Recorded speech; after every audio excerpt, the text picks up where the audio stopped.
A continuación, una breve exposición de la primera carta del apóstol Pablo a su amado hijo en la fe, Timoteo. Esta carta fue escrita alrededor del año 64-65 después de Cristo, probablemente desde Macedonia en Filipo. Se cree que fue un poco antes de que el apóstol Pablo fuera encarcelado finalmente en Roma, ya que había apelado al César.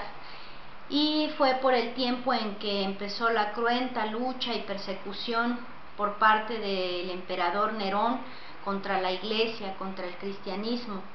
Esta carta está dividida en 6 capítulos en donde podemos encontrar una profunda riqueza en cuanto a cómo vivir la vida cristiana. Como toda la palabra de Dios, Primera de Timoteo está hermosamente inspirada por el Espíritu Santo. Y aunque está dirigida principalmente al joven discípulo de Pablo y pastor de Éfeso, hoy también la podemos ver dirigiéndose a todos los pastores y servidores en la iglesia, a todo creyente en todo lugar. Es una carta pastoral escrita de una manera muy íntima y paternal, en donde vemos al apóstol Pablo instruyendo a Timoteo a cómo dirigir, cómo conducirse en la casa de Dios, como dice en el capítulo 3, verso 15, que le escribe para que sepa cómo conducirse en la casa de Dios, que es la iglesia del Dios viviente, columna y baluarte de la verdad. Así que esta carta nos es hoy de gran inspiración para ordenar nuestros caminos, para corregir el rumbo y tal vez nos revele también un llamado de Dios a enseñar su palabra. A continuación veremos 5 puntos principales en los que Pablo instruye a Timoteo en cuanto a ordenar, administrar y corregir a la iglesia. En el capítulo 1, versos del 3 al 6, Pablo le dice: manda a algunos que no enseñen diferente doctrina. Pablo instruyó a Timoteo para que perseverara en la fe cristiana, enseñando sana doctrina y modelando la vida recta. Timoteo tuvo que oponerse a falsos maestros que estaban alejando a los miembros de la iglesia de la doctrina de la salvación, que es únicamente por la fe en Jesucristo. Como punto número 2 vemos a Pablo instruyendo a Timoteo en cuanto al culto público. En el capítulo 2, versos del 1 al 6, Pablo le habla acerca de la oración. ¿Por quién orar? Nos dice que por todos los hombres, por los reyes, por los que están en eminencia. ¿Para qué? ¿Para qué orar? Para que podamos vivir quieta y reposadamente en toda piedad y honestidad. ¿Por qué orar? Porque esto le agrada a Dios, porque Dios quiere que todos los hombres sean salvos, porque hay un solo mediador entre Dios y los hombres, y es Jesucristo quien se dio a sí mismo por todos. En el punto número 3 vemos las instrucciones que Pablo le da a Timoteo para la organización de la iglesia en cuanto a líderes y servidores. Pablo da instrucciones específicas relacionadas con las cualidades que los líderes deben tener para que la iglesia pueda honrar a Dios y funcionar adecuadamente. Así que todo el capítulo 3 es un cuadro de madurez. En el verso 5 y 6 nos habla de aquel que sabe pilotear o llevar bien el timón, que no sea un novato en la fe o un nuevo creyente, pues servir a la iglesia, en la iglesia, liderear, conlleva una gran responsabilidad. Lo que nos lleva al punto número 4, el cómo tratar, enseñar, hacer lo correcto a los diversos grupos que encontramos dentro de la iglesia.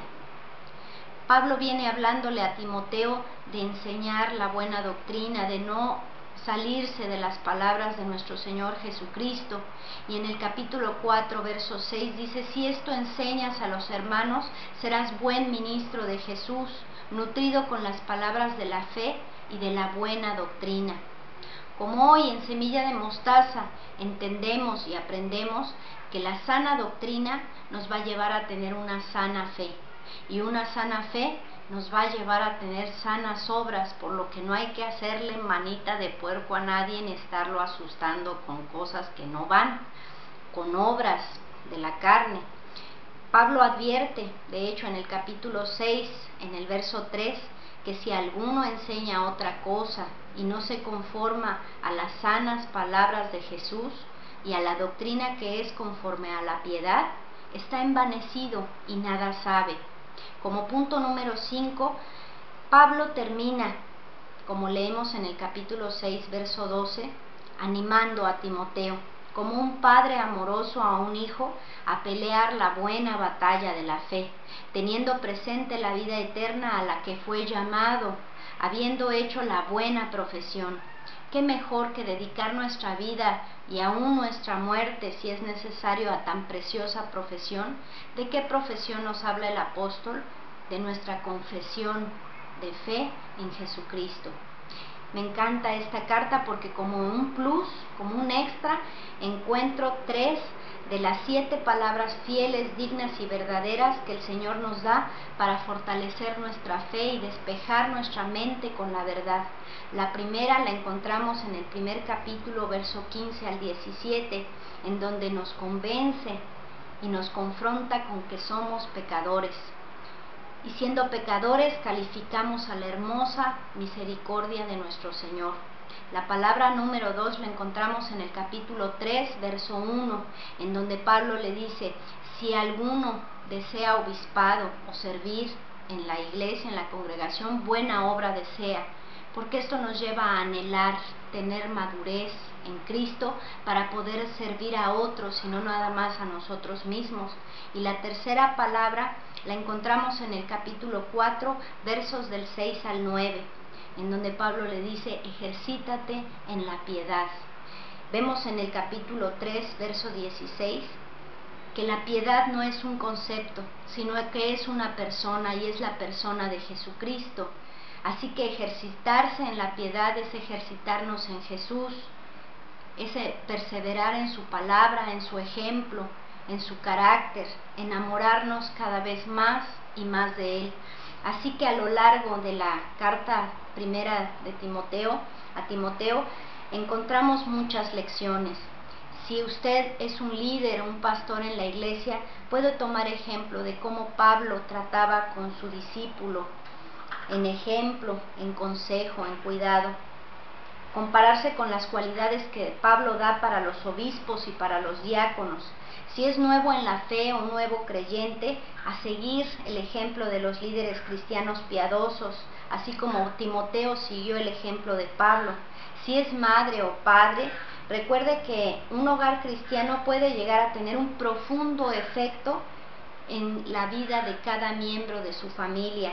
Una madre y abuela fieles guiaron a Timoteo a Cristo, y el ministerio de Timoteo ayudó a cambiar el mundo. Así que yo les invito a que escudriñen en Primera de Timoteo. Es una carta llena de bendiciones. Muchas gracias.